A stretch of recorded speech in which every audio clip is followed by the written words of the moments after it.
young ones.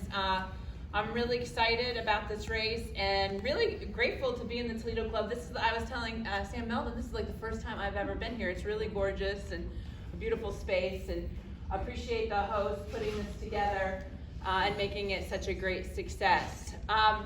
Look, I was actually, as you all know, I was the former mayor of Dayton, was the mayor for 8 years, and the president of the U.S. Conference of Mayors, and I love being a mayor. I loved it. It was a great opportunity. I think there's very few jobs where you can be visionary about where your community's going, but at the same time, you've got to, plow the snow and fix the potholes, else they throw you out, right? So you got to do both at the same time. There's not many places in government that is where it happens. And when I was deciding about running for governor, it was a tough decision for me, frankly, because I love working with other mayors, I love talking to them, working on solutions together, and love getting stuff done for my community, like a lot of your local officials do too. But what I found, frankly, in that fight was the fact that we don't have a partner at the State House. And I was actually, when I was making the decision, I was talking to your mayor of Toledo, Wade Kapsakavich. And I don't know, you guys know Wade a little bit. He's not the most optimistic person most of the time. And telling me why this was so hard, why this was going to be so difficult. I'm sure you've had these conversations with me too. It's not just me, right? And I said, Wade, I know that. Like, I could be mayor. I'm popular in my community. I can continue to be mayor. But we would be on defense the whole time. Our communities keep on getting less and less. They don't get any help from the State House. The State House is, named the most corrupt in the country by the FBI. And we have got to fight to get our fair share from communities that don't begin with Columbus, right? And that is what this race is a bit about for me. And even Wade agreed that I should probably go do this then. He was like, you're right, it's good for Toledo. So I am really excited about the support we've gotten across the state.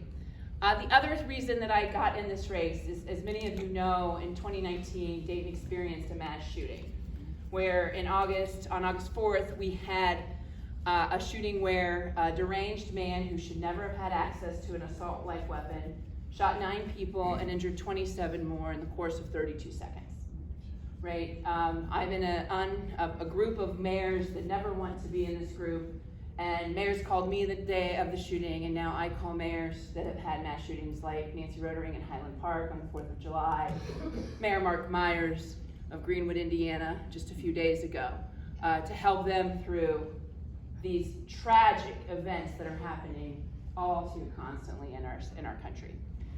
The day after the shooting, we had a vigil on the same street where we had lost loved ones just hours earlier.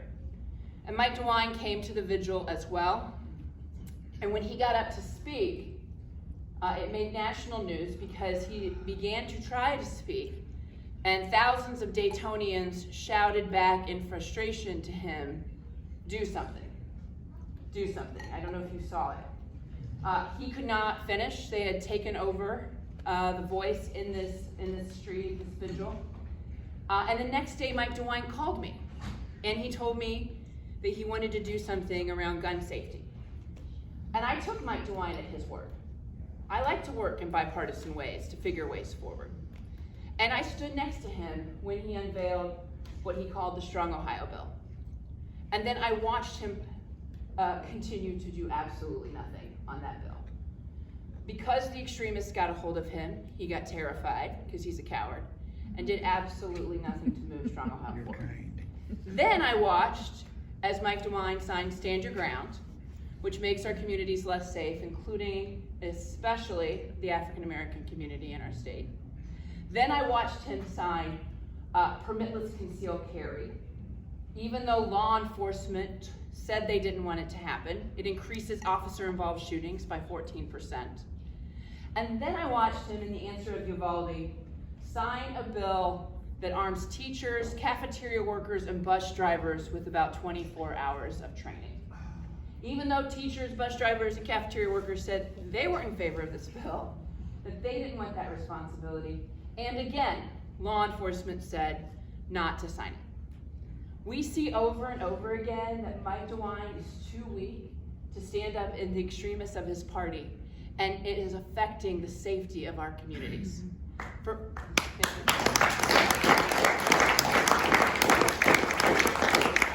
Mike DeWine looks at public safety as a campaign talking point, doesn't care what's happening in our communities, and isn't interested in really doing common sense gun safety that, by the way, the vast majority of Ohioans are for. 9 out of 10 Ohioans support universal background checks. Extreme risk protection orders or red flag laws are law in states like Indiana. These are ways that we could actually make our communities more safe and make sure that we don't have to have conversations with our children when we go into a grocery store or go to see the movies or are in a parade, for crying out loud, about where we need to be should something bad happen. These laws will change and make our communities more safe. Now, second thing I want to tell you is, and I don't know if you know this, but Mike DeWine has been in office since I was 10 months old.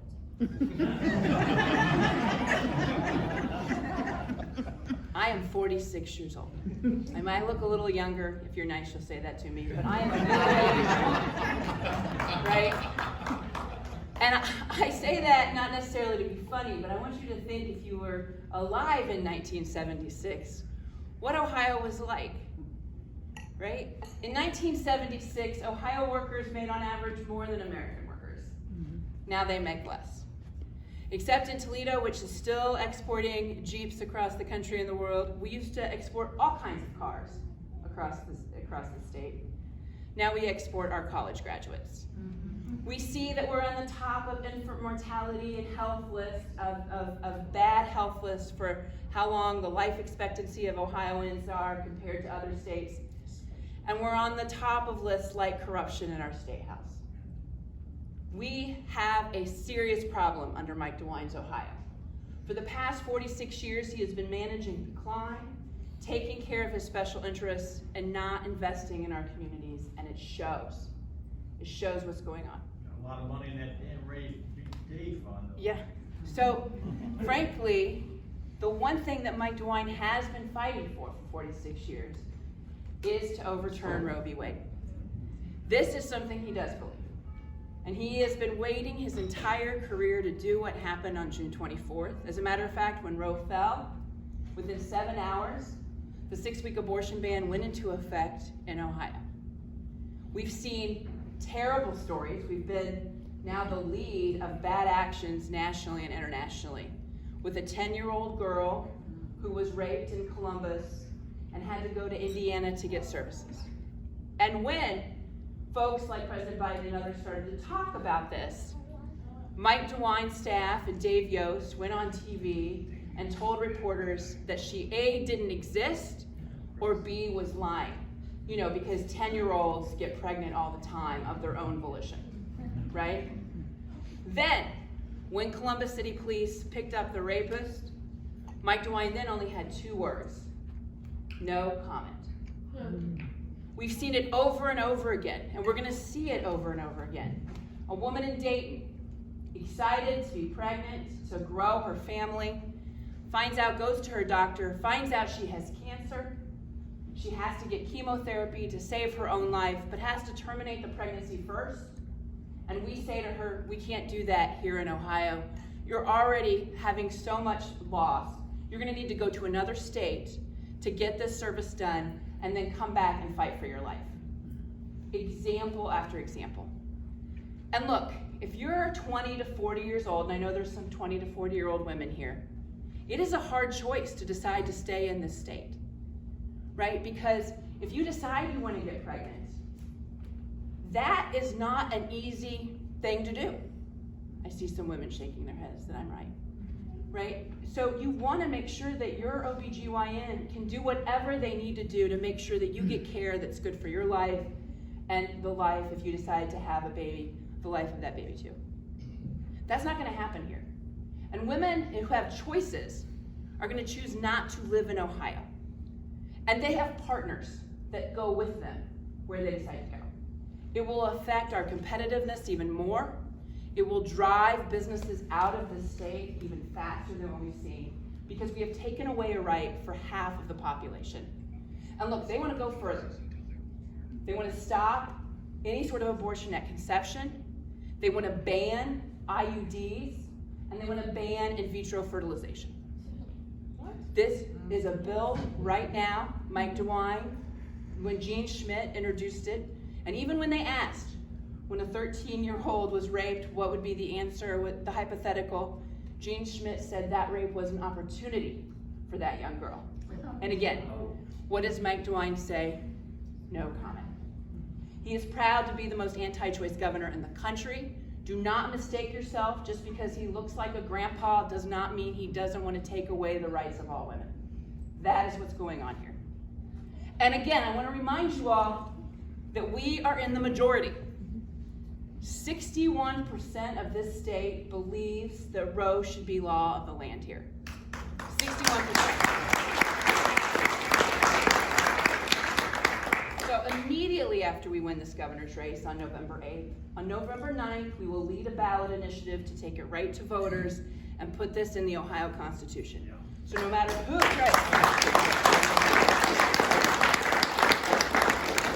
so no matter what extreme legislature we have, Gene Schmidt and others, no matter what happens over the next decade, women will be protected in Ohio, full stop. Because we are the majority, right?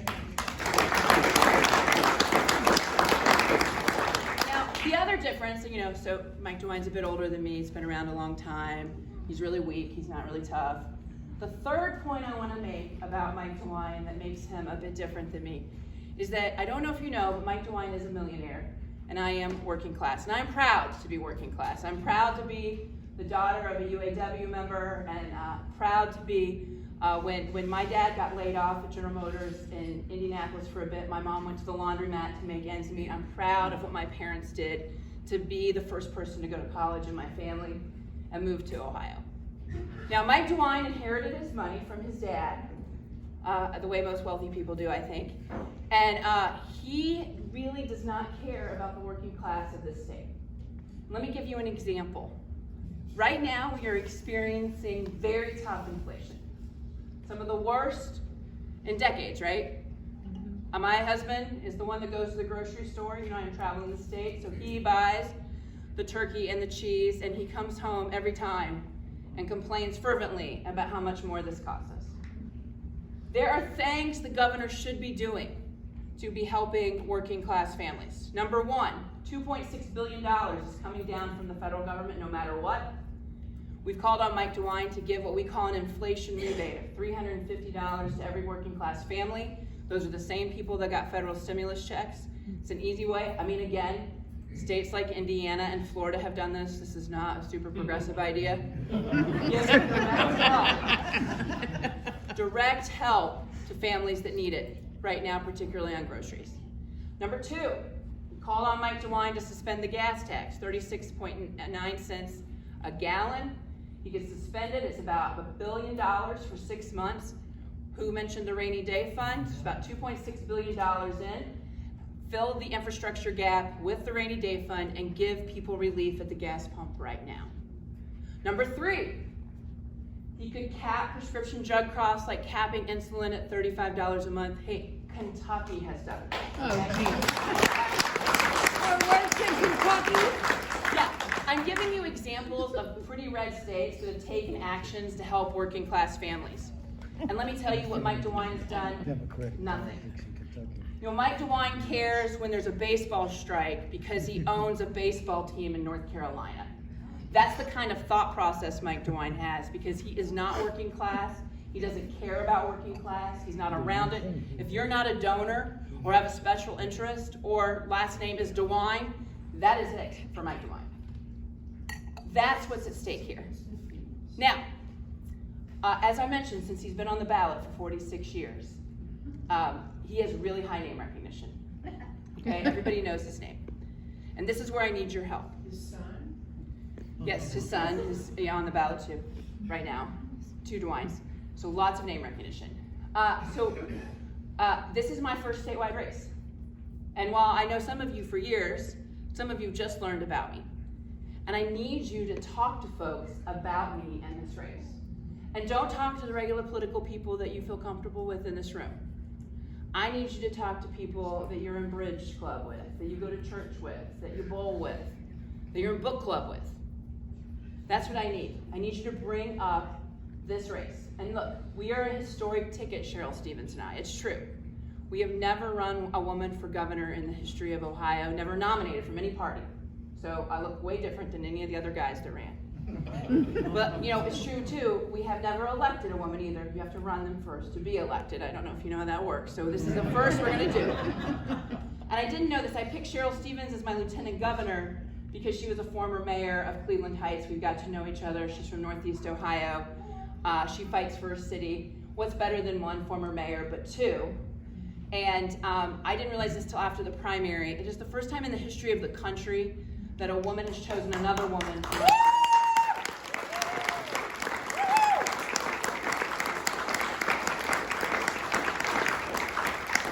look, I think if you give folks the choice and talk about these issues that we are in the majority in, talk about how we can change and make sure working class families have what they need, talk about gun safety and making sure women have access, and we're going to make sure women are protected in the state, I think that people will be excited about the choice. There is a choice in this race. So I'm excited about this. I need your help. Thank you for your funding. That helps a lot because that helps build my name recognition up. We know when Ohio voters are given a choice in this race, they don't choose Mike DeWine. They don't like him. While he has 99% name recognition, only 44% are picking him right now. That is not a good place for an incumbent. So we are offering change, and with Tim Ryan in the Senate and us running for governor, we know we can change Ohio, and thank you so much for being here today.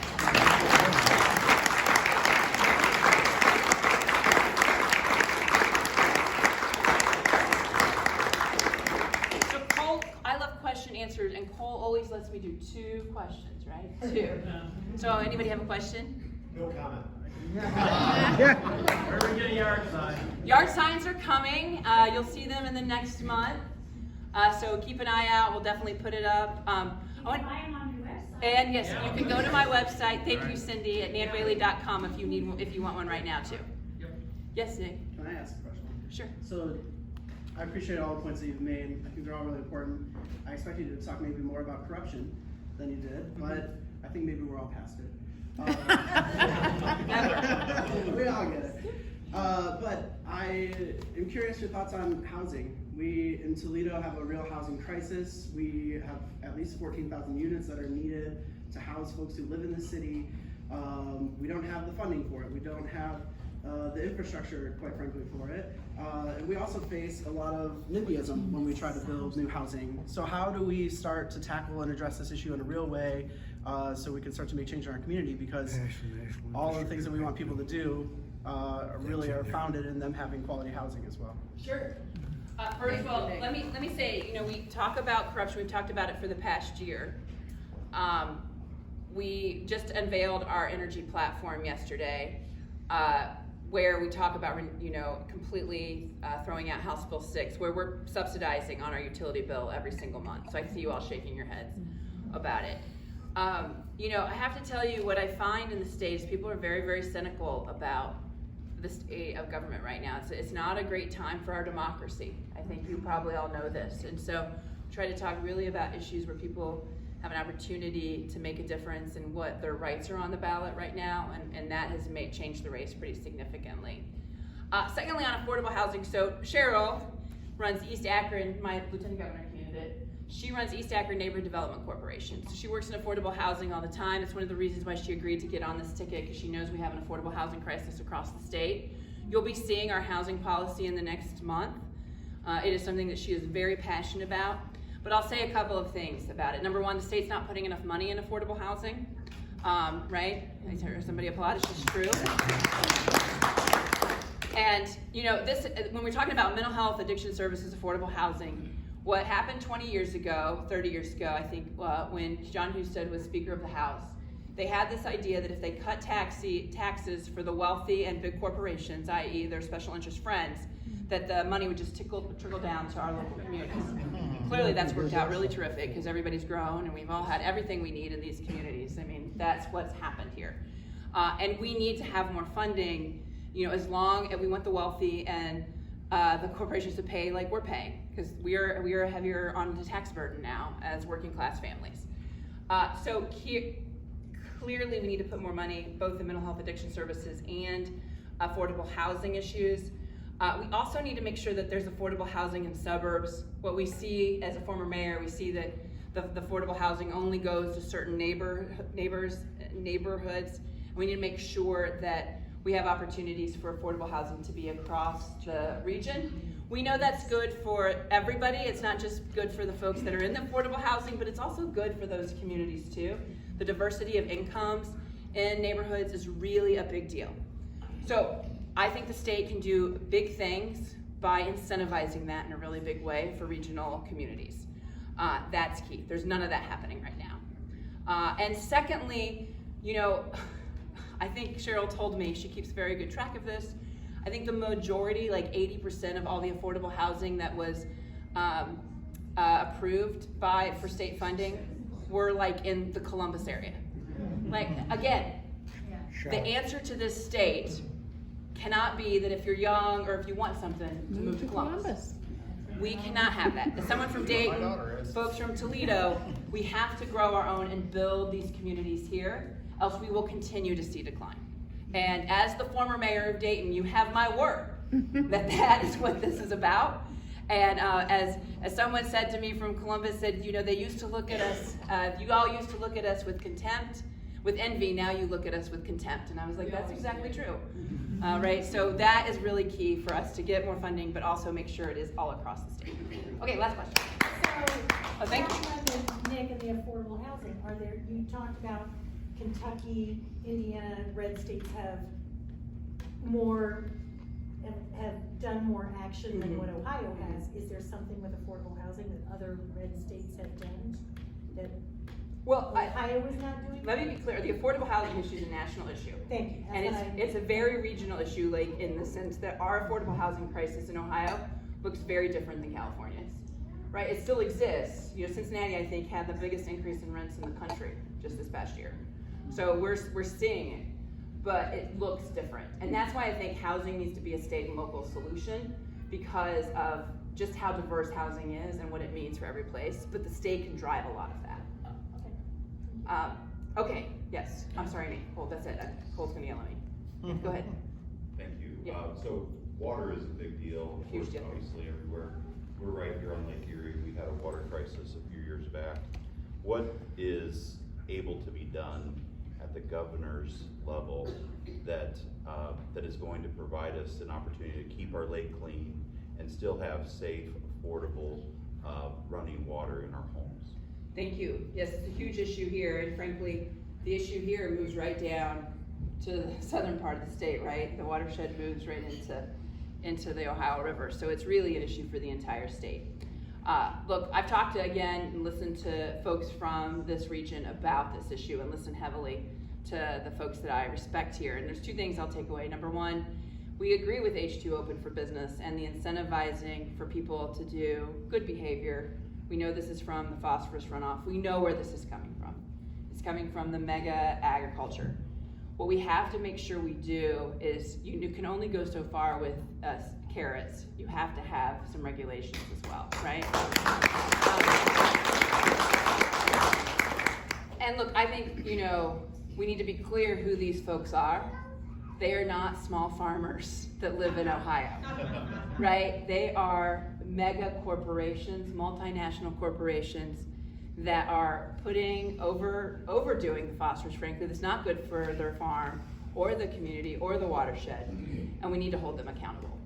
I was the first city in the state, the fourth in the country, to sue the drug companies with the opioid crisis. Dayton was the tip of the spear when I came in as mayor, and we led the nation in accidental overdose deaths. I sued the drug companies, held them accountable, and hundreds of millions of dollars came to cities across the state because of it. We have to hold big companies accountable when they destroy our communities, when they destroy our system. Now, of course, I can tell you again, why do you think Mike DeWine's not doing that? He is funded by these boys, right? Like, that is what's going on. It is, exactly. So that's what we have to do, and you have my commitment that I will do that in partnership with these local communities. Thank you so much for your time. Thank you.